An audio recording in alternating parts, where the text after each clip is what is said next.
Okay, forget everything you've heard about the gold rushes of the past. Seriously, the biggest one in human history, it's happening right now. And it's not on Earth. Nope, it's happening right above our heads, in space. And believe me, this is kicking off a race for the future that is absolutely high stakes. So let's get into it.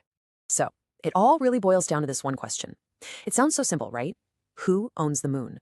I mean, really, think about it. Who owns an asteroid? Can anyone even own it? This one little question, well, it's at the very heart of a massive global scramble that is probably going to define our next chapter as a species. And, the prospectors in this gold rush, they're not who you'd probably guess. It's not just the usual suspects anymore, NASA or China Space Agency, the CNSA. The real push, the thing that's changing the game, is coming from this whole new breed of pioneers. We're talking about incredibly powerful private companies, your SpaceX, your Blue Origin. These guys have the tech, they've got the ambition, and yeah, they've got the cash to turn space into a commercial frontier. So why are they all so interested? Well, the stakes are astronomical. I mean, literally. We're talking about platinum, gold, all those super valuable rare earth metals just locked up inside asteroids. Some estimates, get this, but the value of a single asteroid in the trillions of dollars. This isn't some sci-fi movie plot. This is maybe the biggest economic opportunity in all of human history.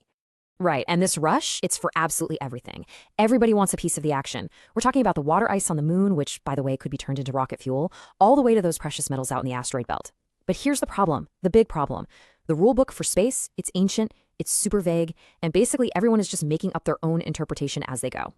So to really get a handle on where all this is headed, we've got to look back. We have to understand where the rules came from in the first place.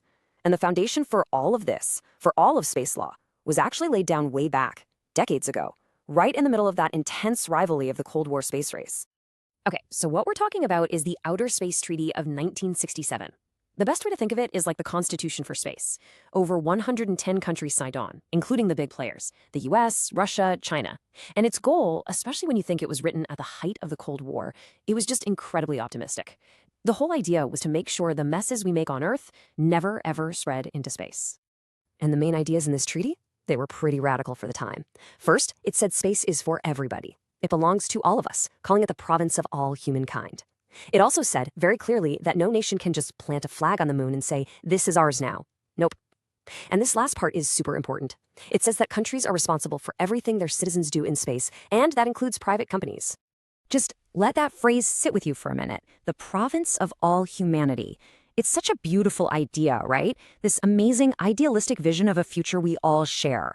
But as we're about to find out, that ideal, it's about to face its biggest challenge yet.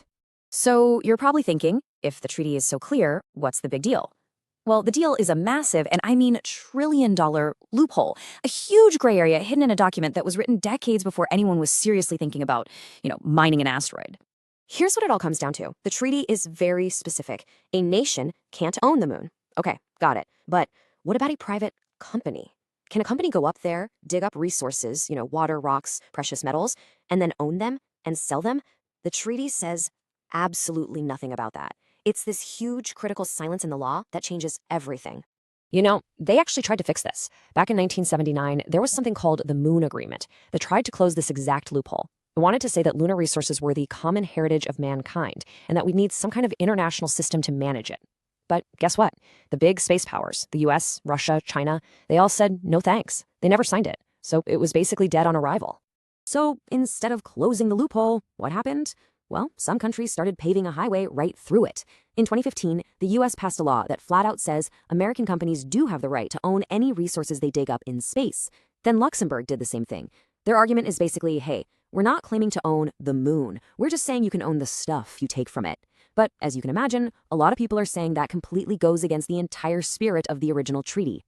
And this fundamental disagreement, it has pretty much split the world in two. What we're seeing now is the rise of two rival camps, two competing factions, and each one has a totally different vision for how we're all supposed to operate on the moon and everywhere else in space. And you can see this divide pretty clearly. On one side, you've got the Artemis Accords, which are led by the United States. Over 30 countries have signed on, and this framework explicitly supports the idea of mining resources under your own country's laws. Then, on the other side, you've got China and Russia leading a rival project called the International Lunar Research Station, or ILRS, and they are basically opposed to what they see as a US-led resource grab. And listen, you have to understand, this isn't just some abstract philosophical argument. The The risks here are very, very real. I mean, what happens when one group sets up a safety zone around their moon base, and another group's zone overlaps with it? Who gets the rights to mine that one crater that has all the water ice? We are basically setting the stage for the exact same kind of territorial fights we have down here on Earth, except this time it's on the moon, where there are no cops and no clear rules to follow. So you can see how all of this is building up to something much bigger, because this fight, it's not really about rocks and ice. It's about precedent. It's about the rules we're setting right now. And those rules are going to decide if space becomes this incredible cooperative venture for all of humanity, or just another competitive playground for a handful of powerful countries and corporations. When you really boil it all down, the whole debate comes down to two different ways of thinking about it. Do we treat space like we treat Antarctica, as a shared global commons, totally off limits to mining and exploitation, just reserved for peace and science? Or do we treat it more like the high seas, basically open to everyone, where it's first come, first served when it comes to taking resources? And that forces us to ask ourselves some really, really tough questions. Are we about to kick off a new age of colonialism where just a handful of rich countries and companies control all the wealth of the solar system? How do we make sure that developing nations get to benefit from all this? And what do we value more? Pushing innovation as fast as possible, no matter the cost, or making sure there's fairness for everyone? So in the end, it really all comes down to this one choice. As we're taking these first real, meaningful steps out into the cosmos, are we going to live up to that original vision of space as our shared heritage? Or are we just going to let it become another Wild West, a frontier defined by whoever gets there first with the biggest stick? The answer to that, well, it's going to shape our future. Not just in space, but right back here on Earth too.